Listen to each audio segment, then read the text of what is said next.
G'day friends and fans, welcome to Day Talk Stuff Ukraine War Update for the 31st of July 2026. I'm your host, the author David Applegate, author of the books The Boyhood of Cade, Power Games, Into the Earthbound, and The Erotic Tales from the Empire. Part 1 out now, Part 2 coming soon. So, Part 2's out now, Part 3 is coming soon, I'm working on it. Gonna take at least a month, I think. And in the meantime, I have a Kickstarter. Hey, all my links are in the link tree and description below. Anyhow, as the war goes on, I'll continue to bring you comprehensive news and coverage from both sides. It's important to know the response and coming responses.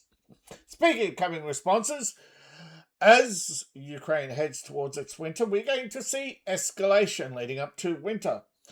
Turns out missiles don't like bad weather. Who knew, right? Oh. Anyhow, the problem with winter is morning fog. And as you know, Russians love their morning fog. They love to go out for riding their e-bikes in electric fog. And they like crawling in the towns during the fog, like they did with Koshnikovia and a few other towns. And heck, they even once managed to get an entire regiment to retreat. Two Russians managed to get the Ukrainians to retreat by making them think the entire Russian army was coming, or had actually was in town, and they decided that they did not want to be crushed by oncoming tanks. As you know, there has been a depletion of various anti-tank missiles and artillery in Ukraine. Both sides are suffering logistics problems as they attack each other's logistics. And they're both having trouble holding on to their veterans. And I'm telling you now, 70% of casualties are Ukrainian.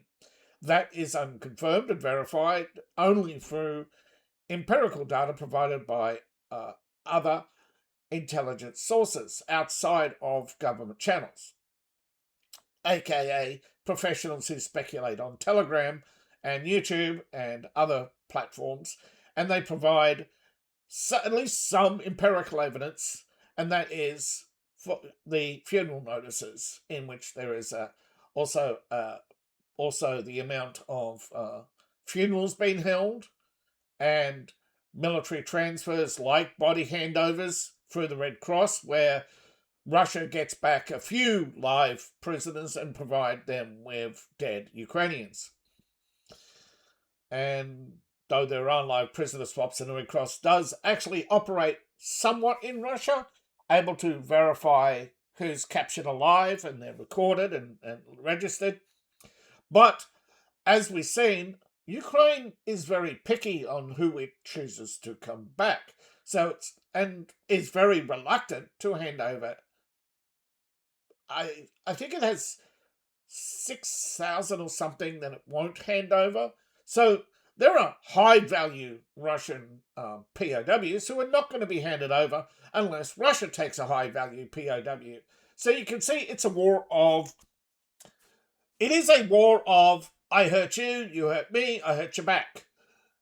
And Russia's trying to hurt you back twice as hard, but they are struggling to do so. Now, you may hear a lot about BRICS being under test.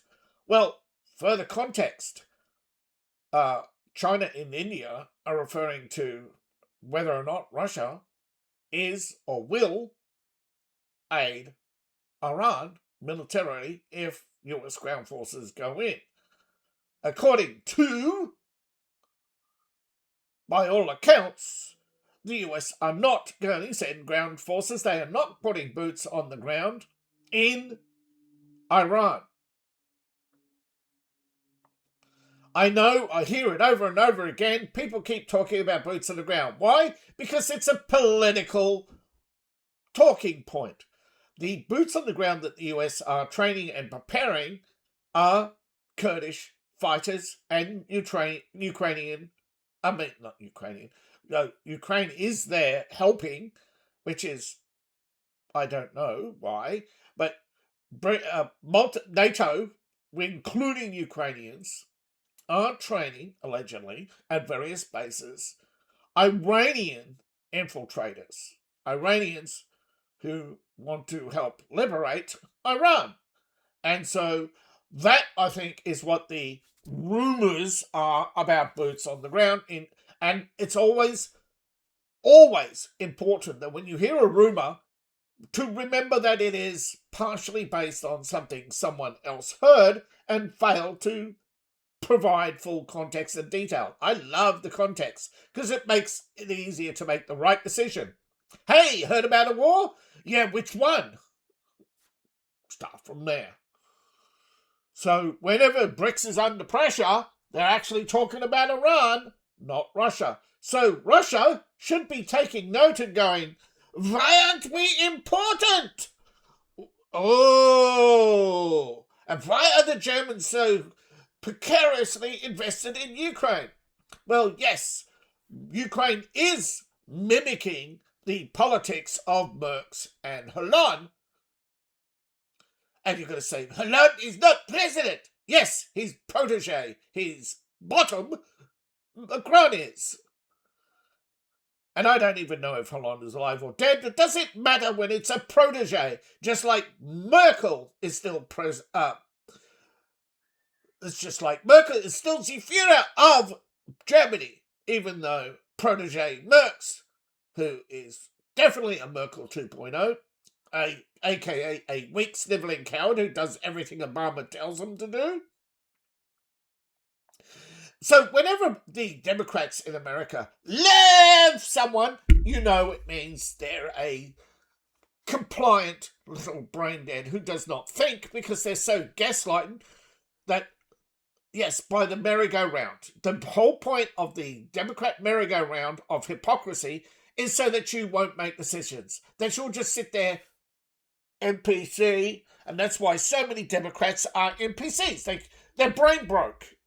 And they broke their brains on purpose. That's what politicians do. You can't run for politics in America unless you're either immune to the brain broke or you can break a brain. It's one of the two. You ain't got much choice, bro.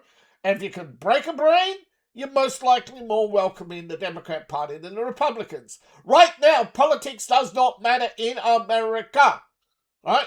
It is party loyalty. And the Democrat Party is bleeding. Because even some of the most loyal Democrats, blue dog Democrats, are looking at their unions, lining up imports to be union leaders. And the union membership, who's been there loyal, blue to the core, been there forever, isn't even considered. You're too white, you're too privileged. And it's like, what? I've been a Democrat my whole life. What do you mean privilege? I'm a working man. No, you're too white. That's it. They're done. They're walking away.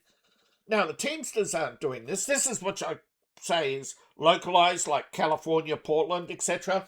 And people are moving. They don't want to be Texas. They want to be Texas or Floridians or Tennessee, or that low third of the states is booming right now. And what's this got to Ukraine? Well, that's where a lot of your Ukrainian connections come in. There's a lot of these people don't want the Ukraine war anymore. They see that Democrats have turned this into a political football.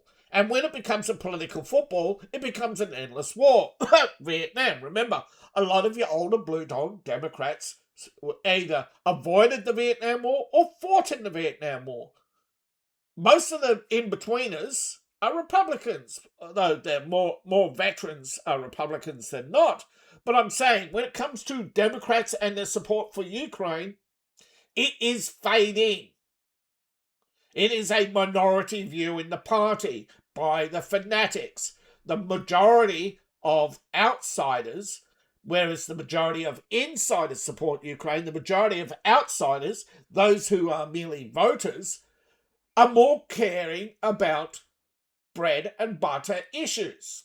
And right now, with both bread and butter affected by Ukraine directly, with Ukraine set to create dramatic swings next year in the grain market if the ports can no longer pump out the extra grain. That's now what's sustaining Ukraine is grain contracts to the UN and the World Food Program, where I think up to half of the Ukrainian output goes to the southern poverty-stricken countries, the ones we supposedly looted.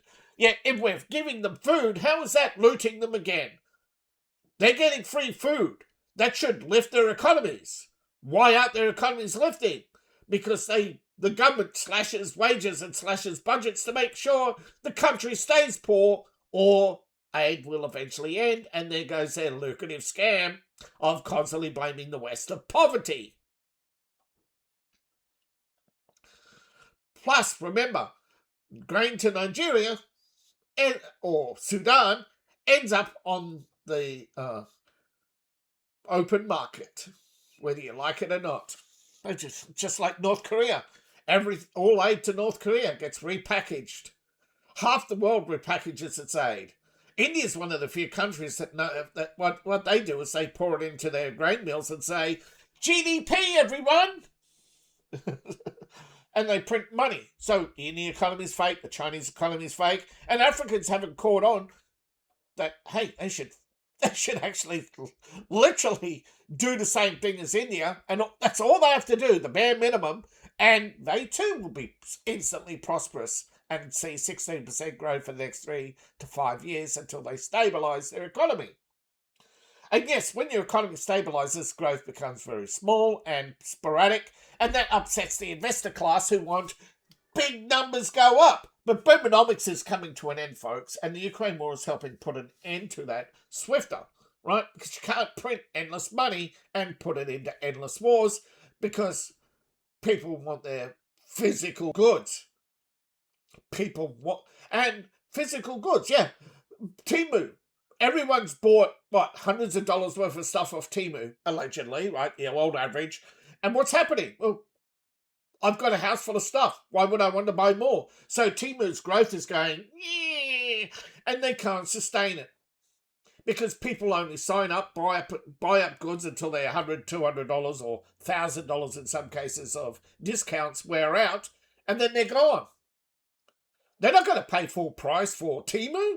Anybody, put up your hand if you're going to pay full price for Temu. You, Timmy in the back, put on your football helmet and oven mitts, will you? So, the Ukraine war is affecting so many things. Now, this is why there's a tax on wild berries. Again, it's not for Amazon, it's for Temu, if you hadn't figured out. Right? All these Temu products. Look it up. Right? Where do all these Kevlars and helmets and boots come from? Where are the Chinese? Where are the Ukrainians buying their extraneous equipment? Remember, they have Chinese and Indian influences in Ukraine who are there making a literal killing. Why is Ukraine bleeding 2 million, 3 million a day in ammunition? Now, it's not actually ammunition. The majority of that is drones, and munitions on those drones fall into the munitions category. So everything from an artillery shell down to your small explosives, hand grenades, it's not just bullets, and half of that is getting blown up. Now, allegedly, according to the Italian authorities, the Italian mafia has gotten up to 800,000, somewhere between 80,000 to 800,000 items out of Ukraine, smuggled out of Ukraine. How do they do this? Small boats along the coast at night to Turkey or Romania, or drone deliveries into Moldavia or into Romania, and that's where I think you get these drone incursions. Now you start to see why the drone incursions getting shot down, and they say probably Russian. No, it didn't go off, it didn't explode, it didn't kill anyone, and they don't show you the drone. Yes, they're the cigarette smugglers. Usually the drones returning after their delivery. More stuff going into Ukraine than out, but still, right? The Italian mafia, if they were only smuggling cigarettes, right? 800,000 packets of cigarettes in a drone, more likely cartons. That's a lot of the Italian mafia money. That's a lot of gabagool there. That is hell, man. That is sustaining one organisation very, very happily.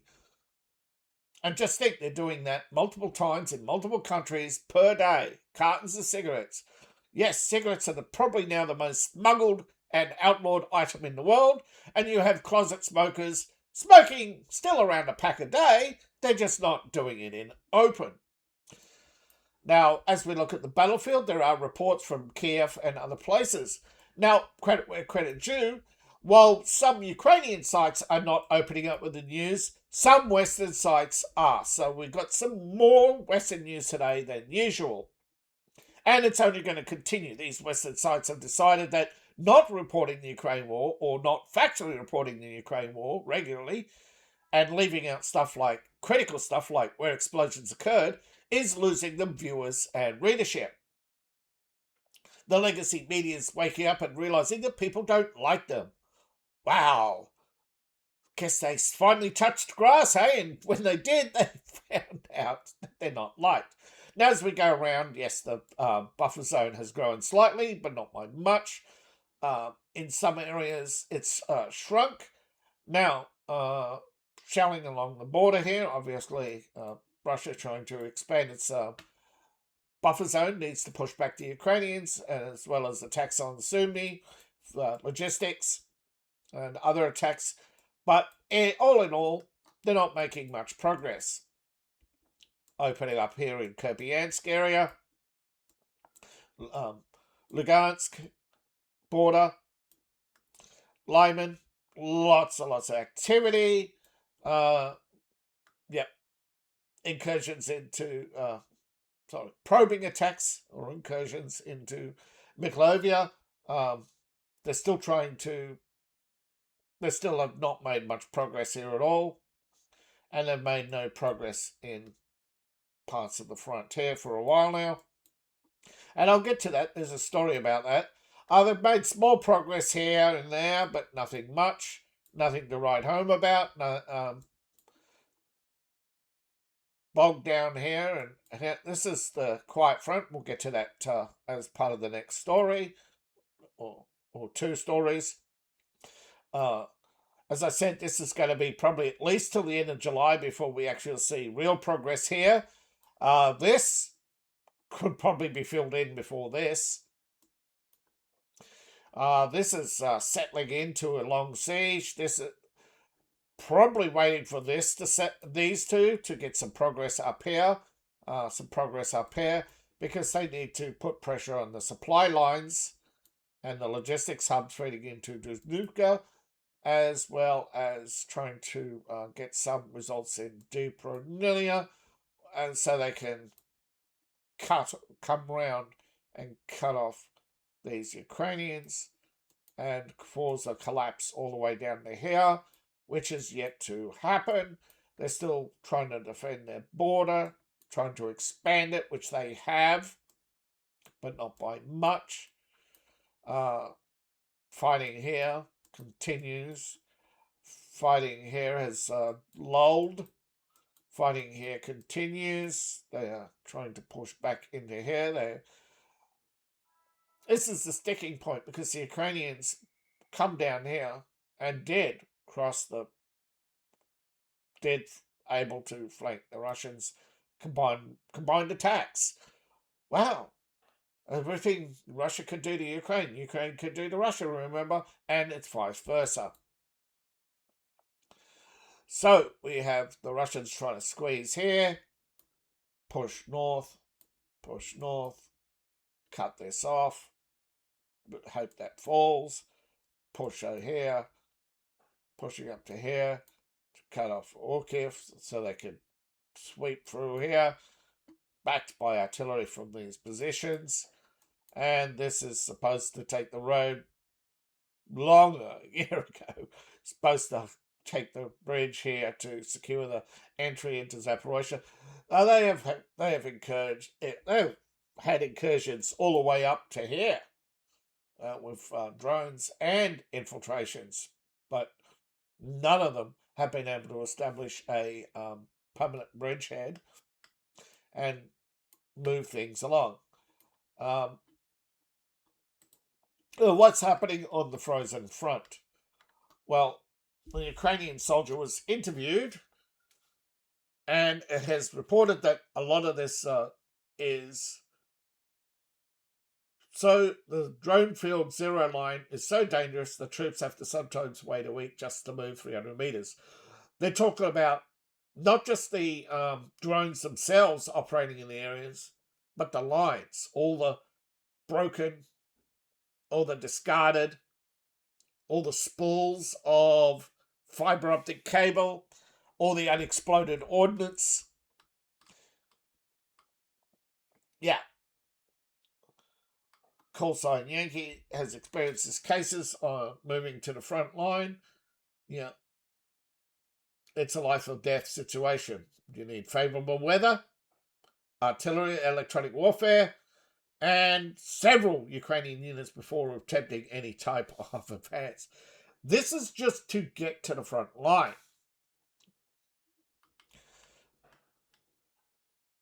You have to have various radio frequencies. Yeah. Electronic warfare. So there's jamming, bad weather. Yeah. Wind, fog. Yeah. Because the Russians, they're moving in with the wind and moving in with the fog, because the wind and the fog hides the of the drones. Plus, they can carry them closer under the fog, and by the time you hear them, they're dropping. It's one of the few times. Normally, if you can hear the artillery, it's not for you. But this is the case as if you hear the drones and they're getting louder, definitely they're coming towards you. Right. So, like I said, openness. Here we have the Lightning 2 with the rocket assist. These are battlefield assembled drones. They come in a box of 2. They also come with a launcher. They launch a observation and a drone first, and then take their measurements, set these 2 up, and send them on their merry way. And they do this all across the line every day. They've hit the terminal autonomy plant for the first time in the war. This is a US owned company as opposed to other companies. This is the first time a US drone factory has been hit by Russian missiles. This is a Delaware corporation. Biden. War profiteering. No, just kidding. All right. But yes, these were a AI controlled impact drone. Yes, the drones, in order to increase their accuracy, they're using terminal guidance to take a picture, line it up with the camera using AI. That's why you see these jittering boxes on the feed, and it tries to get within that box because that is what is determined is the target. Someone determines these targets and programs them before they're launched. And it's usually at the time when they're setting up, they plug it in, or sometimes they put a little card in that's already pre-programmed, and off it goes. But this is the first time a US drone factory has been hit. Now, there are lots of drone factories, lots of drone manufacturers are in Kiev, Poland, Romania, etc. They don't have just one. but they need an assembly point in Ukraine, and that is probably what was hit.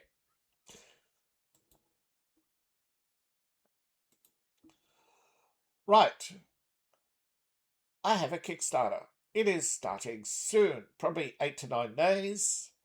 And as we get closer, I'll give you a firm yes or no. And Empire Vale's official art book is artwork to bring the Empire to life. So, starting the first book is the Elegant Sora. Oh, it's not suitable for workers, demonic forms, naked on the beach, that sort of thing. It is art, not pornography. There is a difference. Not to some, I know. All right. The US Senate has sanctioned Russia. However, these are not direct sanctions, but what is called secondary sanctions. These are specific tariffs on Pacific, Indian, and Chinese companies and other countries as well as other countries. But the only two that matter is the sweeping tariffs under a bill named for the late Senator Lindsey Graham to target Russia and Indian companies. Ukraine having provided a lot of the list to those over the last 2 years. Zelensky was allowed on the House floor after the vote to watch the signing of the bill. Now, right, first hurdle. Now, if the passes, right, and if passed, that this week we'll see the bill, basically notifications going out from the State Department. So far, the Senate 86 to 12 now is for the next hurdle. And probably Wednesday next week, Trump has ordered lawmakers to amend the bill to include tariffs to include Iran.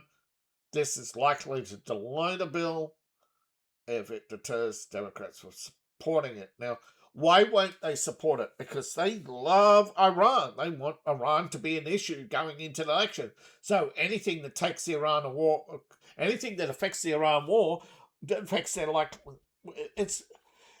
If the Republicans have solutions, Democrats can't run on. Republicans have no solutions. So they are going to try to block bills. And the problem is, while Republicans have a majority, it's not a supermajority, and it's a majority of snowflakes. And that you get the usual suspects who cross the floor because they want to keep their officers free of blue-haired freaks who come in every day to complain. Because it's my right to complain, you know? Yeah. So that every day the loudmouth lunatics complain because it's their right to be loudmouth lunatics. And no, you should not. You should have the right to address Congress, but not the right to harass people if you don't get your way. Yeah. Orderly conduct and civil affairs and all these things. Most countries know that if you lose an election and don't get your way, there's no point in protesting. But Democrats, they are lunatics. All right, so Trump says Witkoff and Kushner is coming to Ukraine. They are going to try to find common ground that everyone can accept, and I think the Russians are basically saying, no, we're not. Don't want missiles. They're looking for missiles. We're looking for peace. Yeah. That's what Russia wants to highlight. It's the difference between the position of the United States and the position of Ukraine and the position of Russia and the position of Europe. They're just trying to basically say, hey, to the rest of the world, all Europe wants is war. And if it's war they want, it's war they may get. And they may not like the outcome. Because remember, China's sitting there with its plans. You're not going to like the outcome. I'm sick of Democrats wanting war. Because as soon as war comes, we all know those deviant cowards are going to run to Canada faster than you can say Speedy Gonzales goes north. And yes, I'm well aware that Trump did go north. So did Bill Clinton. So did not everyone who fled north was a snivelling coward. That is true. But not everyone who went north also decided that it was a good idea to have done so. And a lot of people reflected on saying, you know what? We're having the majority was serving in West Germany anyway. And those who voluntarily joined, again, it is the difference between hindsight and foresight. Foresight, you go with your worst fears, and in hindsight, you again go with the best outcomes. That's why the left love the past. They're obsessed with what was, and that's why they hate what is and what could be, because they're only interested in the past. The past is something you can point to. It cannot be changed. It cannot be fixed, and that's why they love the past. They are unforgiving. Yet they would lecture us about Christianity, right? So, why is it that Russia cares about the defense minister's appointment? Well, again, it's pointing out that the defense minister is still a member of the club, and that means he is unlikely or unwilling. So it means the club is likely unwilling to end the Ukraine war. Now, from the Ukrainians' perspective, if Russia doesn't like someone, they would love them. So, of course, Russia will do reverse psychology. They'll never love a Ukrainian. They'll always hate them. But Merz cares more about Ukraine and his own nation, according to the leader of the opposition and many other political groups, including some of Merz's own allies. If you do a real deep dive on this RT article, you'll find that find the original interview for yourself and make up your own mind whether or not Merz is on his way out. I don't think so. I think 54%. I think Alternative for Deutschland will finally become the opposition party it's meant to be.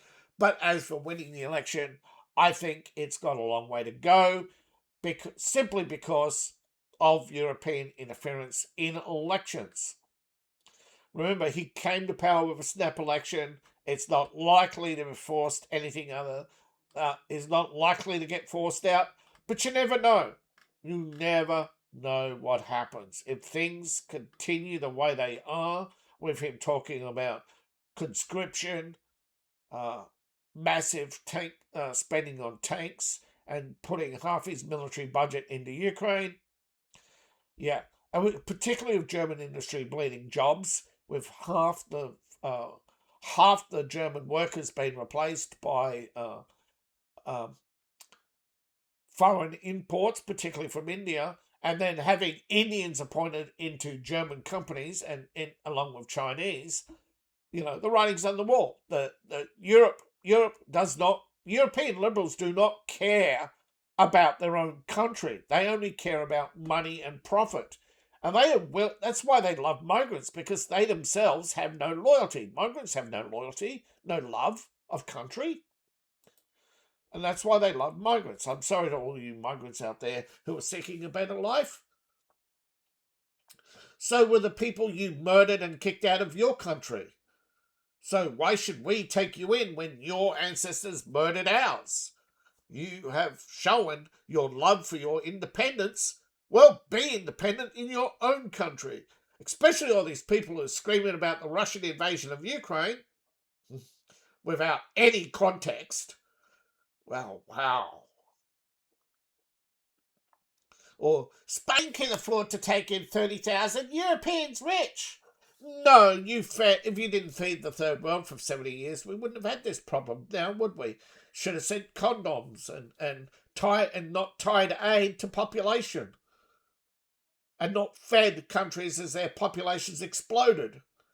Well, not while denying food and resources to families in the West, which increased poverty in the West.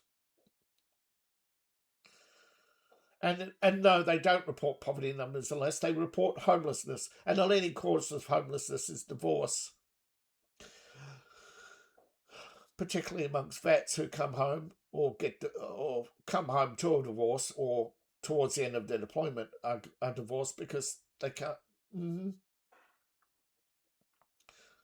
Now, Lockheed has gotten a record contract to resupply Patriots. Now, does this mean stockpiles are running low? Of course they're running low. They're always running low. They've been running low since they started building the Patriot system. They've never been able to keep up with orders. They've never, ever been able to keep up with any conflict. Heck, most people recognise World War One was a case of they ran out of ammunition. I kid you not. I wish I was. I really wish the peace initiative had succeeded. No, it was Germany running out of ammunition, and so they capitulated. It wasn't the fact that they didn't have enough troops. They had enough troops. They just didn't have the ammunition for them. Why? Look at who they turned against. Look at why did they attack Poland? Why did they want Austria? Why did they go after certain people? Well, you know why. They ended the war and surrendered to the Allies and took responsibility for the war, even though it was France who declared war. But because these people owned the factories, yes, that's why they turned on them, because they didn't supply the ammunition. They deliberately lied and yes, you have to have context every time. Without context, you don't know the full story. And if you don't know the full story, you are going to make bigger mistakes than just what most average people do. Most average people you can forgive for not knowing something, but asking questions. The problem is, as a child in school, all the other little crabs, as soon as little Jimmy speaks up, they all want him to be silent. No, I don't want to hear about history. I want to get out and play outside as quickly as I can, thinking somehow that somebody asking the teacher a question is going to make their life difficult. And this is played out in every classroom. Now, this isn't the only psychological phenomenon that I've encountered in my research into why the majority of people are dumb. It's not because the majority of people are dumb.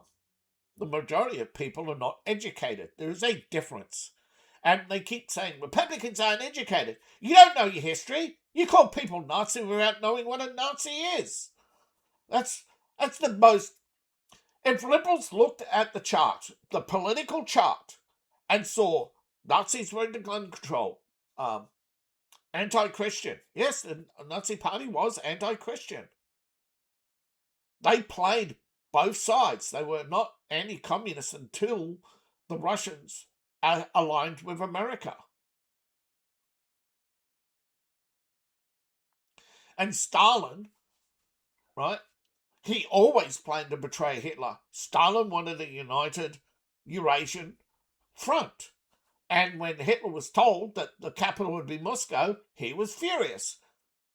And then the Germans saw the American ambassadors and saw them installing phone lines and holding regular meetings with the Americans. The Germans decided that they'd been betrayed by the Russians. Now, the British, not wanting the Russians to dominate Europe, yes, wanted to conquer Germany, wanted to stop them, conquer Germany. They were the British Empire. But the British Empire was unwilling to fight. The vast majority were unwilling to fight. Heck, India was trying to organise alliances with the Japanese. So look at trade today, because trade today is all about flipping alliances and allegiances. BRICS is under attack. It is America trying to carve up BRICS and isolate Russia from China. That is a good thing. Ending the Ukraine war is a good thing. Unfortunately, Democrats are such smooth brains, and I'm not talking about all liberals, but the majority of them right now don't understand why we need to flip Russia. And the only reason why we don't have it is Billy Bob was a corrupt bastard who wanted to get back at Putin for not paying into the Billy Bob retirement fund. I mean, the Global Initiative Fund. But he did get 500,000 from a Moscow bank tied to Putin, but it wasn't enough. He wanted millions a year for helping you get into NATO, but he didn't get it, so he said, well, I'm going to have to recommend, no, you're not ready for it. No, yes, Russia didn't take it kindly or politely. I get that. But at the end of the day, it's Bill Clinton's fault. While we have Bill Clinton, Barack Obama, it's their fault. And to some extent, Biden. But do Democrats accept responsibility? Hell no. They're just like a feminist. They play dodgeball when it comes to accountability. It's up to you to spread the message. Thank you for watching. Please like, share, and subscribe. Please support the channel. Well, I know viewer numbers are going up. I'm not complaining about viewer numbers. I'm welcoming new viewers, one and all, particularly the fact that more of you watching more of the video. But it is a fluctuating game, I understand, and I thank you for your attention. I know you have many options, and I know that I rag on other channels for their dishonesty. But at the end of the day, why bother? Why bother? Sometimes their audiences are never, ever going to learn the value of honesty. Democrats, in particular, never going to value honesty. Till the end of time, they will be the enemy of truth, justice. And that is a fact. That's why progressives are growing. It is. And they are increasingly Indian and Chinese, and they're increasingly going to take everything they can off you because they are petty, jealous, and greedy. And they will say anything to get elected. And until you learn the lesson the hard way, and I'm sorry, but the majority out there are not idiots. They're indoctrinated. And until you learn to protect against that, you're always going to be at the losing end of the stick. So thank you for watching. Please like, share, and subscribe. Please support the channel. Support me on Ko-Fi, Patreon, buy my books, buy my merch. I appreciate each and every one of you. See you in the next video, and bye for now.